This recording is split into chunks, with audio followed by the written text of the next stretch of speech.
What is up, y'all? Happy weekend. Hopefully y'all are enjoying your time out there. I am slowly but surely getting movement and feeling back into my wrist after that surgery, so I'm pretty stoked about that. Had to take a bit of a break from my podcast though, because I couldn't really type anything at all out. But here we are, so it's going good.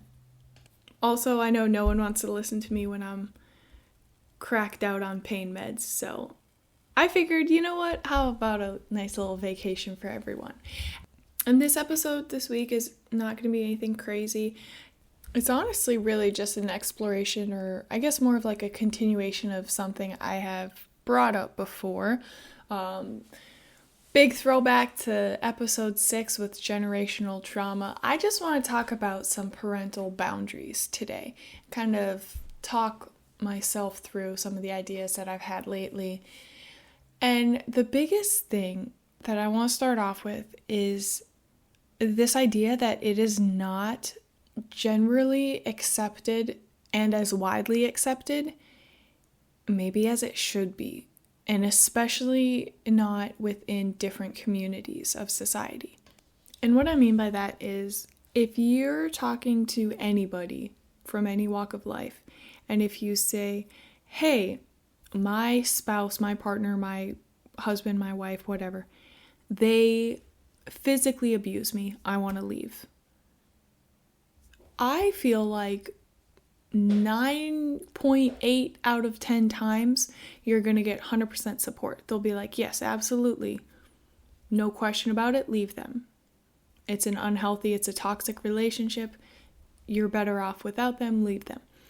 If it's a partner, spouse, whatever, and you say they're emotionally abusive or they're toxic or just plain old, I'm unhappy with them, I don't like my life when I'm with them, I don't like who I am when I'm with them, I don't like them as a human, I don't support their morals, their values, their beliefs, whatever, when you kind of get more into that, if you will, gray area, then, you know, the percentage drops down. But then you're at about 6, 7 times out of 10, you're going to get that full support. They'll be like, yeah, sure, you do you. Dump them. Move on. Choose someone else. Be by yourself. Whatever, right? But what I've really noticed is if you say, my parent is emotionally unavailable, unsupportive, emotionally abusive, whatever the case may be, and you say, I want to cut them out of my life, then the support kind of drops down to like 2 or 3 times out of 10 people will support you. But there's always that underlying, but that's your parents. They raised you. That's your mom. That's your dad. Can you really do that? Are you sure you're in the right? Are you sure it's actually, you know, a toxic environment? Or maybe you're just being too hard on them. Maybe you're being too reactive right now. You're taking things too seriously, whatever the case may be. Did you ever notice that the support drops down significantly when it's a parent, but not if it's a spouse? And honestly, even if you flip the situation too, if a parent was saying, hey, my kid is going off the deep end, they're, you know, if we're using extremes, they're druggies, they're this, they're that, they're a bad egg. It's definitely half and half, but I feel like sometimes you do get more support saying I'm going to cut off my kid, my adult child, versus the adult child cutting off the parent. There are a lot more excuses made for the parents than for the children. And I think that's a super interesting dynamic because it kind of doesn't make sense. It's sort of that whole, it's all just based in tradition, and well, we always listen to our parents and our parents always know what's best for us, so on and so forth. And I think a lot of it is cultural as well. I've noticed this is probably the only thing I've noticed that's similar from my upbringing to Daniel's upbringing as a Korean American. Because of course we know Asian communities and families are very, very collectivist as compared to individualistic that we see in Western communities. So it's very much appreciate, respect your elders and your ancestors. You don't want to be the one that's standing out, that's going against the crowd, that you always want to strive for that collective harmony, essentially, in the society and in the community. And there's a saying that's kind of goes across most of like Chinese, Japanese, and Korean communities, but it says the nail that sticks out gets hammered down. So I think that's a perfect portrayal of a collectivist society where you want to strive for conformity, you want to strive for that social harmony, and that will always, always, always outweigh individual uniqueness. And I actually just read Simu Liu's We Were Dreamers, which, side note, 10 out of 10 recommend. It's so good. But it's really, really good at showing the cultural dynamic and some of the challenges and struggles that you can go through, especially if you're feeling torn between two communities, especially two very conflicting communities like the East and the West. And he also talks a lot about struggling with parental expectations of him as that, okay, am I Chinese or am I Canadian? And then, of course, with that, okay, what do my own measurements of success look like? Because it's drastically different from an Eastern culture to a Western culture. And so when you're torn between those two differing belief systems, it can be very, very difficult to find your own identity and just go from there. So I really recommend that book if you want to check it out. It's a very, very interesting story. And it's very encouraging too. It's definitely like, it'll definitely gaslight you into thinking you can just accomplish anything you set your mind to. Any dream you've ever had in your life, you're like, yep, I can do that. As absolutely attainable. So very, very good. But the big thing that I want to take from that is the key part of distinguishing your parents as individuals and as people and their parenting techniques. And I think that was like a big piece for me to kind of really separate and understand. And a lot of the reading that I've done too on generational trauma and just toxic parenting, all of these things, right? A lot of it has said that, of course, you don't want to harbor grudges. If you are holding resentment, if you are holding all of these just deep felt grudges, you're not healing either. And you're not necessarily solving anything. You're not moving on from it. You're kind of just harboring resentment. And a lot of the techniques that I read about from therapists and whatever else, it's making that distinction between your parents as humans and their parenting styles. And recognizing that while, yes, one and the other are connected, they are not necessarily the same thing. And I also did a lot of reading too that said that you will absolutely hold less grudges and less resentment when you realize and really make the assessment and the conscious choice of acknowledging that they are not intentionally choosing to raise broken children. They are not willfully saying, let me see how I can damage my child today. Let me see how I can mess them up. They are not doing it intentionally. They are only doing what they know best. And depending on, their background, what their parents were like, the environment when they were raised, from a social perspective, like, was it during World War II? Was it during Vietnam? What was going on in the world and in their society and in their community that shaped and raised who they were? And it's acknowledging, it's difficult, but it's acknowledging that they are really just doing the best that they can. And maybe that best isn't good enough. Maybe it still led you to therapy. Maybe it still did damage, but it's still technically their best. And I read one quote where it said that your parents' ceiling is your foundation. So their absolute peak performance, their best that they will ever be, the most of what they know, that is where you're starting. So in terms of emotional intelligence, in terms of loving, supporting relationships, all of that stuff, their ceiling is your foundation. That is your starting point. All you can do is go up from there. And I mean, that's the difficult part, right? That is the very difficult part of healing from generational trauma. It's accepting that it's not necessarily their fault. They can be bad parents, but not bad people. And I think as much as I know you guys, this is like my go-to phrase, I know y'all know I hate good intentions, right? Because I think it's a facade, and it's an excuse to not take accountability.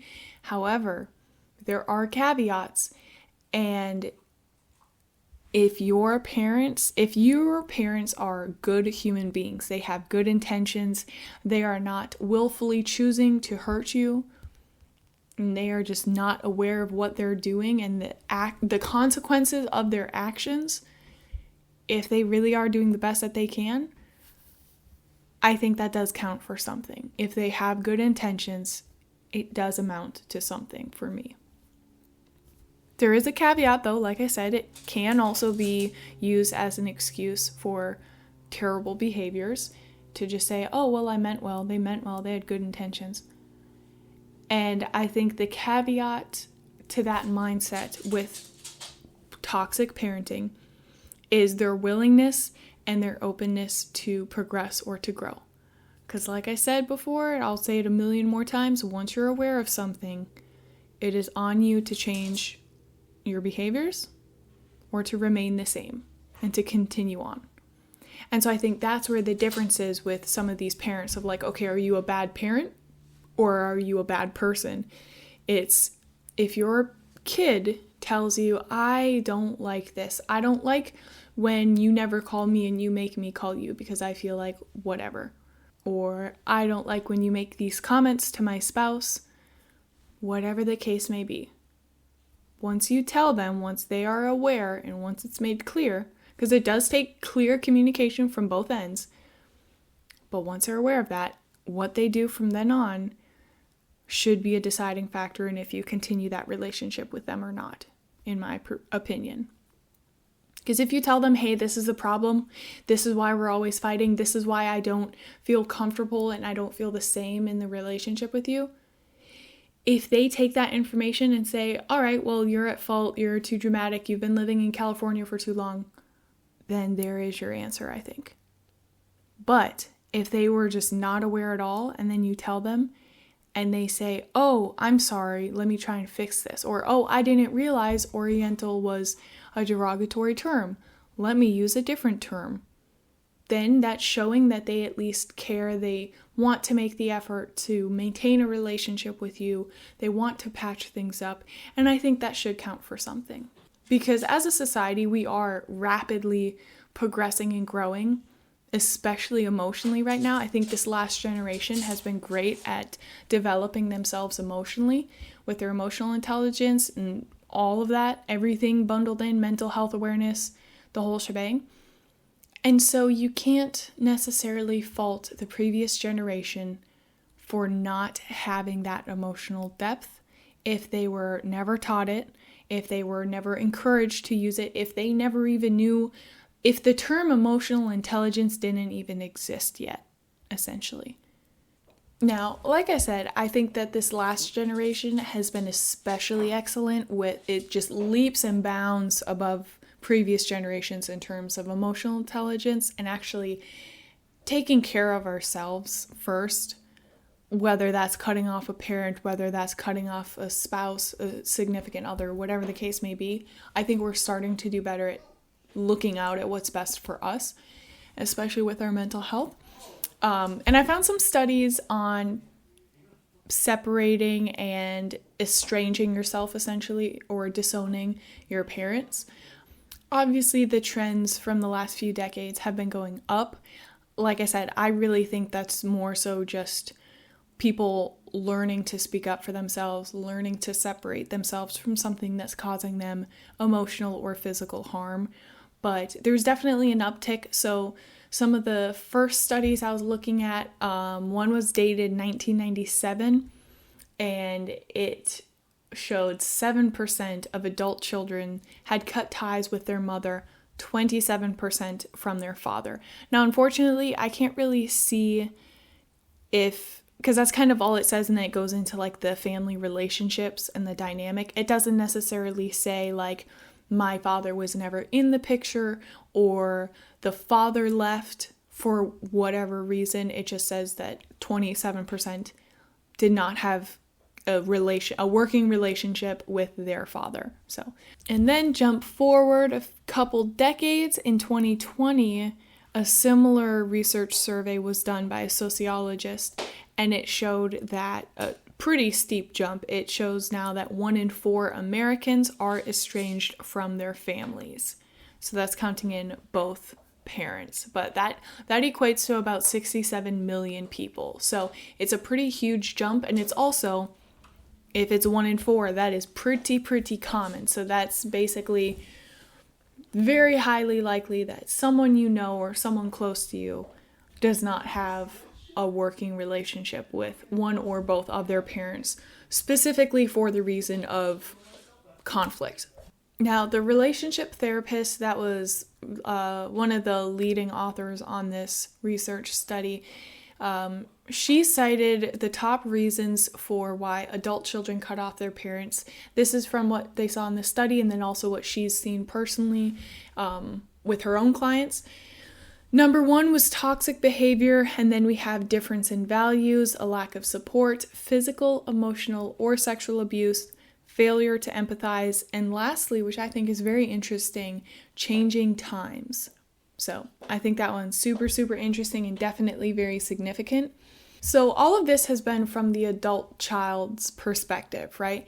So I want to get some perspective from the parents. We see 1 in 4 Americans are cutting off their parents, right? And we know what they're saying. They're saying there's lack of support, there's toxic behavior involved, that there's a failure to empathize. But I want to know what the parents were saying to that. Like, in their minds, so 1 of 4 parents, right, are being cut off. What do they see the issue as? And so there were some researchers at Ohio State University, AO, hopefully I go there in a year, and they asked over 1,000 estranged mothers, which I think that part's important. They asked 1,000 mothers the reasons they believed their adult children had cut off contact. This blows my socks off. Almost 80% felt that a third party, such as the other parent, a relative, or their child's partner, was to blame. Now, do I think that happens in a majority of marriages? Yes, absolutely.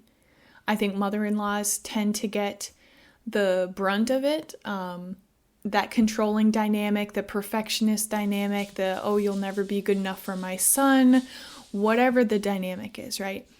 Do I think that happens? Yes. However, do I think that 80% of mothers are not to blame and that it's a third party? No, I do not. Absolutely not. If we look back at that same study, it's the fact that the children and the parents are not agreeing on the reasons for the rift, I think is so significant, because one, that means, well, it kind of means 2 things in my head. It means A, the communication is not there. The clear communication is not there. It very well could be the kids are cutting them off for whatever very valid or invalid reason, but they're not telling the parents that. They're not saying, I'm cutting you off because of your toxic behavior. They're just cutting contact, and that's it, and the parents are left in the dark. Or B, the parents are refusing to acknowledge where they're wrong. They're not taking accountability for their actions. They're not taking responsibility for their part in the conflict, which I also think is likely. But it's so astounding to me that 80% of mothers are saying, I'm not even a part of the issue. The issue is I'm victimizing. I'm the one taking the bullet. I'm falling on the sword for my son or my daughter because of a third party. It's their fault. It's the third party's fault, but I'm the one being held responsible. I'm the one having the punishment for that third party. That's insane to me. But I think that kind of highlights where the issue is, because if the mother in 80% of the circumstances is not taking accountability, they're not even saying, ooh, am I at fault here? Maybe I should do some soul searching, some self-reflection. I might be the issue. Maybe I am toxic, because a lot of us are toxic and we don't want to acknowledge that all the time. I think that that's probably their issue right there, is the mother not taking responsibility or accountability for their actions. So I think it's super, super, super interesting. And there's also another study I found. This one was from 2015 by the University of Cambridge, and it predominantly focused on emotional abuse between adult children and the parents, and how the trauma can be just as triggering for adult children as the past action of when it happened. But their survey said that 77% of those studied said emotional abuse during childhood was the reason they stopped contacting their mother, as did 59% of those estranged from their fathers. Here's where it gets interesting. Kind of shows the same dynamic as the last study. In comparison, only 26% of estranged parents believed emotional abuse was a cause for a rift with their daughter, with no respondents believing emotional abuse caused an estrangement with their son. So to me, that just means there's such a disconnect. There's such a huge lack of communication and clarity between the two parties, and or a huge lack of action and a lack of responsibility and accountability. So it's crazy to me. So crazy. So those studies obviously are showing more of a perspective from the child side, right? It's saying, hey, only 20% of mothers are taking responsibility for the fact that it may be their fault that their child has chosen to cut ties with them, which is an insane statistic. So I read some studies and some articles from the opposite spectrum, from parents who have no idea why their kids cut them off. And of course, they had some therapists sourced who say, well, the kid was using this as a form of self-expression. It's a way for them to show autonomy in a world where they feel out of control. And so they were saying it was more so temporary. And it was so that the adult child could have something to place a blame on because their life was off the rails, not going how they liked it. And so they placed the blame on the parent instead of themselves. There were a lot of terms such as entitlement thrown around and privilege, so on and so forth. Personally, I do not think that that's the case very often. Does it happen sometimes? Maybe. I don't always like to speak in absolutes, but I do think that that is not a very high chance. When we're looking at these 1 in 4 Americans that are estranged from their parents, I don't think that they're using parents to blame very often. If you're a sweet, supportive parent that always makes casserole, that always has clean sheets on the bed ready, that always helps the new mom wash the floors so she can just take a quick nap, whatever the case may be, I don't think that the kid is going to blame you necessarily. If they're that entitled and privileged and things aren't going the way they like, so they're lashing out as a form of self-autonomy so they can have some form of control, they're going to blame their friends, they're going to blame coworkers, bosses, supervisors, the town, the job, the industry, the quote-unquote system. I think they're going to blame any of those factors before they say, nah, it's my mom, it's Darlene, Debbie she's the problem. It's just too much unconditional love, too many supportive comments. That's the reason I don't like my life. No, I don't personally think that is the case. I don't think that's happening, and definitely not at a 1 in 4 rate. I honestly just feel like that's another reaching comment from parents who don't want to take accountability for their own actions. It's them trying to blame it on anything but themselves because they don't want to admit, like, hey, maybe I'm the problem. Hi, it's me. I'm the problem. It's me. I can't believe I just quoted Taylor Swift. I hate Taylor Swift. Anyway, we'll pretend that didn't happen. But you know what I mean? I really don't see that happening very often at all whatsoever. So that is all I have for you today. Please, please, please do not be afraid to self-reflect. Admit when you're wrong. Apologize when you're wrong. Do your best to not be a terrible human being. If someone says like, hey, I don't like when you do that, don't lash out, don't get offensive. They're telling you because they care about you and they want to maintain a relationship with you. Otherwise, they wouldn't say anything at all. And try your best to work with that and just better yourself. Be a decent human being. Make good choices. Don't be a little asshole. And yeah, just try and leave people better than when you met them. Okay, that is all for me. Hopefully this wasn't too much of a Debbie Downer episode for y'all. Thank you. Thank you for your input, Marshmallow. On that note, I will catch y'all next week. Okay, bye!